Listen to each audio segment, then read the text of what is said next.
Has your anger ever destroyed a relationship you deeply cherished? Have you ever lain awake at night, regretting an emotional outburst? Emotional outbursts don't just hurt others, they silently destroy you. Today, I'm revealing 6 life truths, the ones you will eventually realize, but I hope not too late. These truths might challenge everything you thought you knew about life, pain, and growth. But once you understand them, you will never be the same again. You'll stop being controlled by emotions and truly wake up. If you've ever regretted letting emotions control you, like this video, to let me know you're listening. After watching, comment below which truth hit you the hardest. This might be the most important realization of your life. Let's begin. Welcome to Wynn's Minds. Here, we explore the depths of consciousness, peeling back the layers of reality to uncover the wisdom hidden within life's greatest trials, unlocking life truths for spiritual growth.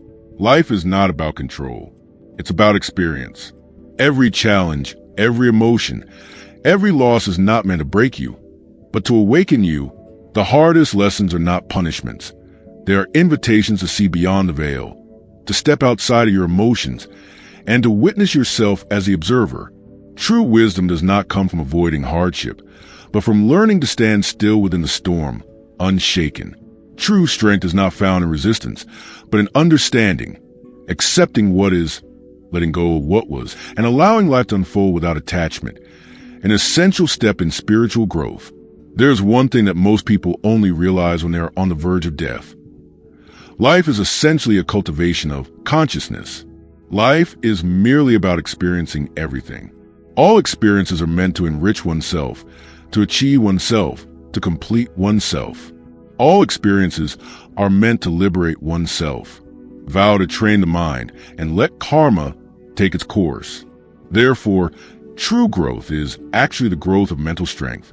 True wisdom is the wisdom of the soul. Patiently reading these 6 sentences will surely aid in the awakening of your spiritual wisdom, a profound spiritual awakening. The first sentence: when you see the river, you are already outside the river. When you see the mountain, you are outside the mountain. When you can see any of your emotions, you are already outside the emotion. You are your own observer. I used to be someone who was very prone to emotional outbursts, easily impulsive, easily angered, easily anxious. But one day, I suddenly realized that my emotionality only hurt myself, and those I love and those who love me. Continuing like this, I would ruin my own life. In that instant, I mastered skill. Whenever any negative emotion was about to arise, I would step outside, step out of myself, observe the emotion itself, and then use reason and judgment to replace subconsciousness and emotion to drive my body, to decide what I would say next, what I would do next, a cornerstone of emotional management. After listening, you might feel it makes a lot of sense, but still don't know how to do it, right? I'll tell you a trick to step outside. Step out of yourself. Look in a mirror. As soon as you sense your emotions are about to rise, quickly find a mirror. It doesn't have to be fancy. Anything that lets you see your face will do, even a phone camera. This method is incredibly effective. You'll know once you try it. The moment you see your face, you'll know what to do, deepening your consciousness awakening. The second sentence: the hardest people communicate with in the world are not those without culture, but those who have been indoctrinated with standard answers. Of course, note that standard answers here are in quotes. What is a mob? It's people who follow blindly, who believe with their eyes closed, who hand over their fate, their lives, their fortunes unquestioningly into the hands of others. It's not scary for a person to lack culture. What's scary is lacking independent thinking and judgment. And such people are the most easily exploited by bad people to do evil, to assist in wrongdoing. They seem hateful, but in reality, they are pitiable, a stark life truth. The third sentence: what you accept disappears. What you oppose persists. Please always believe that what heals you is not necessarily time, but the breadth and depth of your heart, your own reconciliation with yourself. Life is essentially about comforting yourself. Once you comfort yourself, everything is resolved. Seeing through is an understanding. Letting go is a relief. Opening up is a joy. Don't look at others' faults. What you see is actually your own karma. The more you care, the more it backfires. Letting go in a thought, brings clear skies.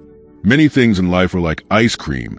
As long as your heart is not a refrigerator, they will slowly melt away. Key to spiritual growth. The fourth sentence. You can demand yourself to be good to others, but do not expect others to be good to you. How you treat others does not mean they will treat you the same. If you can't see through this, you will only add unnecessary troubles. Many things in this world can be traded, exchanged, but hearts are hard to exchange. More precisely, human hearts are hard to exchange for beastly hearts. We have the story of Dongwa and the wolf in the East, and not coincidentally, the West has the story of the farmer and the snake. Though both are fables, they tell the same story. Be clear-headed. What hurts you is not others' ruthlessness, but your unrealistic expectations and fantasies. Another life truth. The fifth sentence. If you don't understand that your enemy is yourself, you'll spend all your time and energy trying to change others, and in the end, you'll have nothing, gain nothing. As the saying goes, if the mountain won't come to you, then you go to the mountain. In this world, there are colorful flowers and colorful people. One flower, one world, one person, one universe. You can dislike a certain color or flower, you can dislike a certain type of person, but you can never change them. Since you can't change them, try to accept them. Accept others' differences. Understand others' limitations.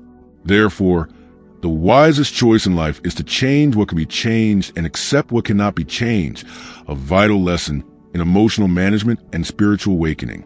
The last sentence, I treat you with sincerity, but I am not attached to you. Live in fate, not in relationships. All worldly phenomena are impermanent, established by the mind. Understanding to go with the flow, you will not suffer. And true go with the flow is not about doing nothing, blindly waiting for heaven's arrangements, but learning to accept, to strive with all your might, and then let go of the outcome. Focus on the process, not the result. As they say, work hard on the cause and let the effect follow fate. Go with the flow is a wisdom that penetrates all dharmas, not a mindset of passive escape. Your patience to read this far shows that your state of mind has already surpassed 99% of people, marking a true consciousness awakening. Finally, I wish you, in front of the screen, to keep a part of your efforts, to secure a place of peace, not to disturb the world, not to lose yourself. In this journey, we've uncovered life truths that foster spiritual growth, from mastering emotional management to embracing a consciousness awakening that leads to a full spiritual awakening. These 6 sentences are not just words. They are tools to transform your life. Start today. Look in the mirror when emotions rise. Reflect on these lessons and let go of what holds you back.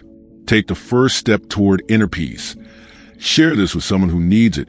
Revisit these truths daily and join our community at Win's Minds to deepen your spiritual growth. Your spiritual awakening begins now. Act on it.